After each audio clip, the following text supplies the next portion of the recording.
Now, areas of Haiti worst hit by Saturday's devastating earthquake have been flooded by heavy rains brought by a tropical storm. Aid workers had been rushing to the region before the storm hit. At least 1,400 people are known to have died in the earthquake. Almost 7,000 were injured and hospitals are struggling to care for them, as our correspondent James Clayton reports. Many of these people were asleep when the earthquake hit, their homes caving in.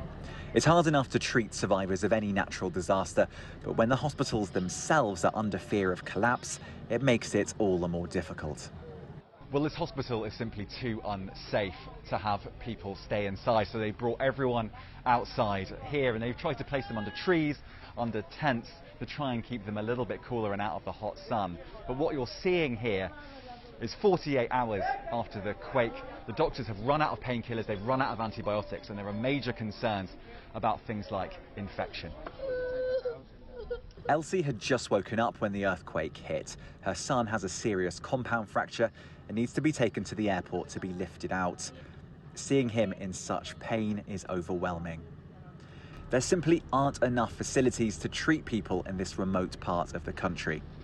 From the hospital, some of the injured are taken to this airport, waiting for a flight out to the capital, Port-au-Prince, like 19-year-old Tanya, who's pregnant. So you woke up and basically tried to run out, but then the house collapsed on top of her?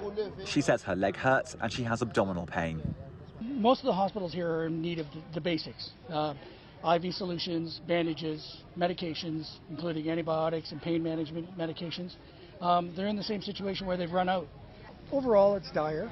You know, we're sitting here with 3 hospitals that are moving patients to the airport for transportation out. There's no coordination. A tropical storm here is also preventing flights in and out of the capital.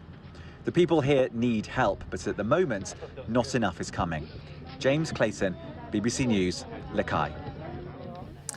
Well, I'm joined now by Peter Finlay, who's security officer for the Red Cross in Haiti. He joins us from Port-au-Prince. Peter, thank you and thanks for your patience. I know you've been waiting to talk to us for a little while. Give us your update on the situation there. 2 natural disasters coming, together like this. It's a devastating situation for the people there, I know. Well, as you have seen in the report, and that's just the tip of the iceberg. We're talking Le Cai, which is accessible by the highway from Port-au-Prince, but the outer regions of the Tiburon Peninsula, many of them haven't even been accessed yet. Right now, it's only air that we could supply. We're trying to rush as much as we can. There's a limited number of helicopters. There's a shortage of airplanes. As mentioned, medical evacuations are ongoing. Haitian Red Cross has a fleet of ambulances at the Port-au-Prince airport, moving patients as soon as they arrive on the different types of aircraft. Haitian Red Cross is mobilizing patients to the city's hospitals. But as mentioned in your report, it's right on the dot. 25 health centers were destroyed. The hospitals are severely damaged.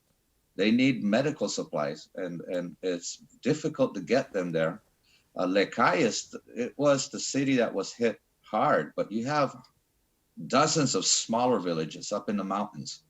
The main highway from Le Cai to Jeremy is totally blocked, landslides over landslides.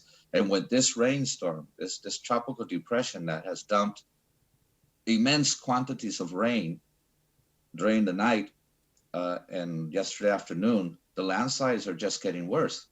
Rivers are flooding, bridges are unstable. So as you can see, it's a dire situation, as your correspondent mentioned. So in terms of basic needs, we clearly can't say at this stage that everyone who's been affected by this, that their basic needs are covered, because clearly a lot of areas haven't been even reached yet. That is correct.